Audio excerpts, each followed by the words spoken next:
जिउ हावरिया गासै आइ आफा बिदा फंबायफोर जोबोद रंजानायजों फोरबो जिसु ख्रिस्टनि मुङै गोथार जिउ इसोरनि मुङै आइ मारिनि मुङै नैबे 2020 मायथाइनि फेब्रुवारिनि 13 अक्ट'आव नोंसोर साफ्रोमखौबो लोगो मोननायनि थाखाय आरो बे ज्योति प्रेयार मिनिस्ट्रि सेन्टाराव नोंसोर साफ्रोमखौबो इसोरजों लोगोसे गोथार जिउ इसोरजों लोगोसे आइथा मारिजों लोगोसे आरो नोंसोर साफ्रोमजों लोगोसे खौसेथि जानानै बेनि खाथियाव उन्दै महरै जोङो बेनि खाथियाव गावखौ गावनि दुखुफोरखौ बे फोरमायनो खाबुखौ हानायनि थाखाय आंनि जिउजों रंजानायजों दिनै अनदाइगाफोर फंनैसो इसोरनि बोसोनखौ होनो थाखाय आं आवगायबाय।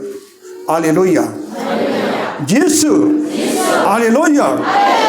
अनदाइगाफोर इसोरनि बोसोन एबा गोथार बाइबेलनि बोसोनखौ होनायनि सिगां माखासे गियाननि खौरांफोरखौ एबा माखासे जोङो गियाननि माखासे मिथिनो गोनां बिथोनफोरखौ आं नोंथांमोननि थाखाय एसे आवगायग्रोदों। नोंथांमोना जाय गियानखौ साफ्रोमनि थाखाय गोनां अनदाइगाफोर सोरबा गुबुन धोरोमनिब्लाबो सोरबा ख्रिस्टानब्लाबो सोरबा हिन्दुब्लाबो सोरबा बाप्टिस्ट लुथारिनब्लाबो गासैजों इसोरजों दाजानाय सुबुंफोर जानायलाय जोंहा गोबांथार गियाननि सोलोंथाइ नांगौ जाना फैदों। मानोना अनदाइगाफोर बोसोन बिजाबाव जोंखौ फोरमायो जायहा गियानि बिसोर सोलोंनो हास्थायो। मूर्ख मानसिफ्रा जे रोंबाय बेखौ थोबाय होननानै लायो। नोंसोरबो दिनै गियानि आरो नोंसोर मूर्ख नङा। बेनिखायनो जोंहा गोबां सोलोंनांगौ दं आरो बे सोलोंनाया मालाबाबो जोबा। दा अनदाइगाफोर बे सोलोंनायनि गुबै खारना जादों जों उन्दै जानाय। गावखौ जेब्लाबो गोरों खालामनानै लायोब्ला बे गावनाव जा रोंबाय बेखौनो थोबाय होनना लायोब्ला बेखौ मूर्खसो रुजुयो। जानो हागौ आं सासे इन्जिनियार जामालाय मा जानो, बियो ओंखाम संनो रोङाबो जानो हागौ, हालेवनोबो रोङाबो जानो हागौ। सासे डक्टर जामालाय मा जानो, बिथाङाबो जेरै माखासे गुबुन खामानिफोरखौ एबा बिथाङाबो बन सिननोबो रोङाबो जानो हागौ, ओंखाम संनोबो रोङा जानो हागौ। डक्टर जाब्लाबो बिदि गियानिब्ला बे ओंखाम संनो सोलोंगोन, बन सिननोबो सोलोंगोन। दा बेजों लोगोसे अनदाइगा आइ आफा आरो बिदा फंबायफोर जों गियाननि जिउजों दैदेनजानो थाखाय जोंहा बयहाबो गोनांथि। दा फैदो जों अनदाइगाफोर दान होनाय, जायफ्रा दान होनाय जिरादखौ अनदाइगाफोर हमथाना दोनोब्ला, दान होनो होननानै नों गोसो जादोंमोन नाथाय बेखौ हमथाबाय एबा सोरनिबा अननायनि गेजेरजों दान हरनो थांखि लानायखौ नों हराजासेनो अनदाइगाफोर बे सुबुङा जायफ्रा नोङो रावनोबो दान हरनो गोसो गैया। जों गोबांथार गिर्जाफ्राव दान होयो, बेजों लोगोसे आरो दान होनाया गुबुन गुबुन रोखोमनि दं। अनदाइगाफोर दान होनायाव मोनफिननो लुबैया, दान होनायाव सुथुर थाया, दान होनायाव अननाय थायो, इसोरनि बोर थायो। जायफ्रा नाथाय दान होनो गोसो गैया, दानाव जेब्लाबो आवगाया, बे दानाव हमथायो आरो बे दान होनो गोसो गैयै सुबुङा रिन सुख' हायैजों समाननो। अनदाइगाफोर सोरनोबा नोङो दाहार होदों, रिन सुख' नांगौ, रिन सुख' जानो अनदाइगाफोर जों हायै सुबुंफ्रा गोबां टेनसन, उन्दुनो हाया, जानो हाया, गोबां जिंगा सानायफोरजों आं बे रिनखौ माबोरै सुख'बावनो।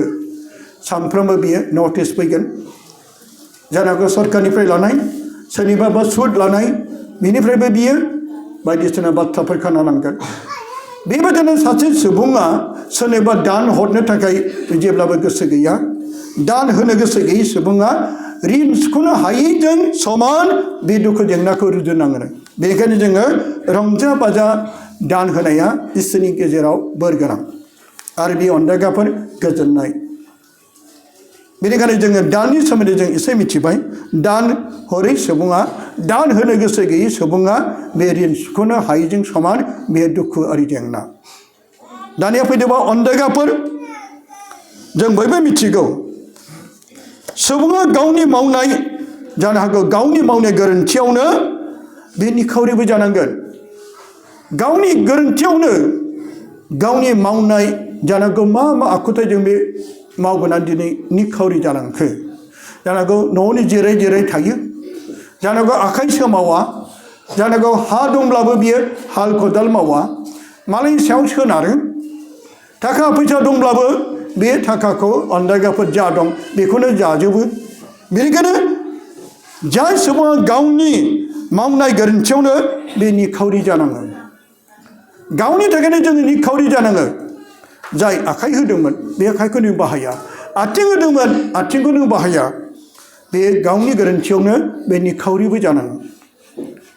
अन्दायगाफोर बिमानि गोरोन्थियाव जानो हागौ सोरबा फिसाया रुगियाबो जानो हागौ, बेमारि जानो हागौ।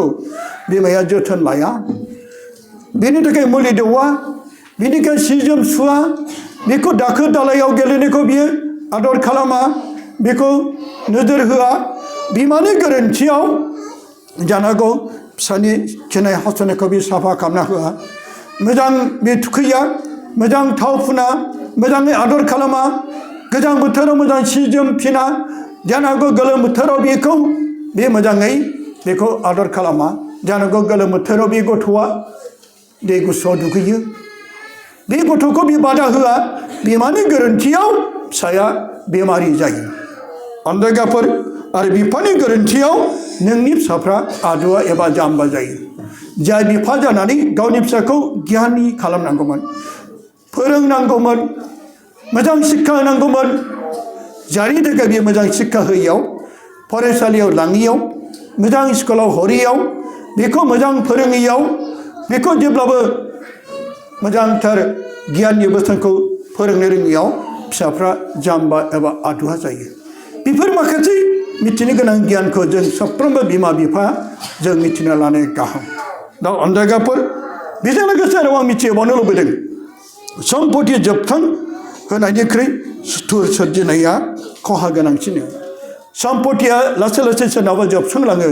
गोबां धोन दौलत गोनां सुबुंफोर दङ अन्दायगाफोर, जेरै नोंनि धोन सम्पतिया जोबस्रांलांनायजों आरो बै सुथुर सोरजिनाया खहा गोनांसिनबाव। जाय सुथुरखौ नोङो सुथुर खालामनानै लाबाय, बेजों नोङो रायलायनायजों, बेजों नांलायनायजों, बोराबलायनायजों, नंखाय दाय हमनायजों, गाज्रि नोजोरजों, बेजोंनो नोङो दुश्मन जाबाय। बै धोन सम्पति जोबस्रांनायनिख्रुइ सुथुर सोमजिनाया गिथाव बाथावसिन। बेनिखायनो बेफोर गियानफोरखौ जों मिथिनो लानाया गाहाम। अन्दायगाफोर नोंनि धोन सम्पतिया जेसेबां दंमोन न' बां हा हु गासैबो सिलिंखार जानायनिख्रुइ, नाथाय नोङो सासे मोजां मानसियाबो सोरखौबा सोरजोंबा दुश्मन जाबाय, बे गिथाव बाथावसिन।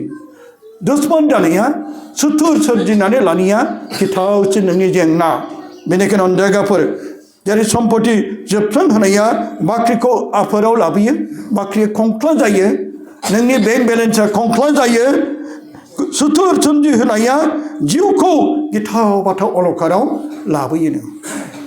बेनिखायनो जों रावजोंबो सुथुर जायाजासेनो निमाहा अननायजों, अब्ला बेहाय गोजोननाय दं। अन्दायगाफोर दिनै बै सम्पतिजों रुजुनानै बे बाथ्राखौ फोरमायदों।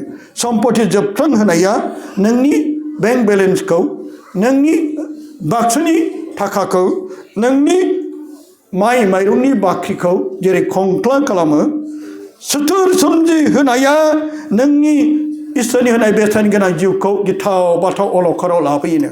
बेखायनो नोङो सुथुरा नोंखौ दानस'नोबो हागौ, सुथुरा नोंखौ फोजोबस्रांनोबो हागौ, गोबांथार फाव फान्दायनानै नोंखौ गिथाव बाथाव अलखदाव खोख्लैनांगौ। बेनिखायनो अन्दायगाफोर धोन सम्पति जोबस्रांनायनिख्रुइ नोंनि सुथुर सोमजिनाय गिथाव बाथावसिन। हालेलुया, हालेलुया, हालेलुया। अन्दायग्रा बिमा बिफा आरो बिदा फंबाय बिनानावफोर, जोंहा गोबांथार गियाननि बोसोनखौ मिथिना लानाया गाहामथार। बेजों लोगोसे आङो नोंथांमोननो आरोबाव फोरमायबावनो लुबैदों, जाय दुथां सुबुं, नोङो जेसेखि लेखा गोरों जाया मानो, नाथाय बे दुथां। MA फरायनाय जानो हागौ, BA फरायनाय जानो हागौ, PhD जानो हागौ, IAS जानो हागौ, IPS जानो हागौ, गोबां लेखा गोरों बे मानसिया, नाथाय बे मानसिया दुथां। लेखा गोरोंब्लाबो बे दुथां। दुथां सुबुङा जेसेखि लेखा गोरों जाया मानो, बियो बेबायदि सुबुंखौ अन्दायगाफोर एंगारना सोलिनाया गाहाम नङा। दुथां सुबुंखौ जानो हागौ बियो लेखा गोरों, जानो हागौ बियो सासे गिदिर मानसि, नाथाय बे गोबां दुथां। दुथाङा गुबुन गुबुन रोखोमै नोंनि सायाव नोंखौ गाज्रियै जेलावबो हरनो हागौ।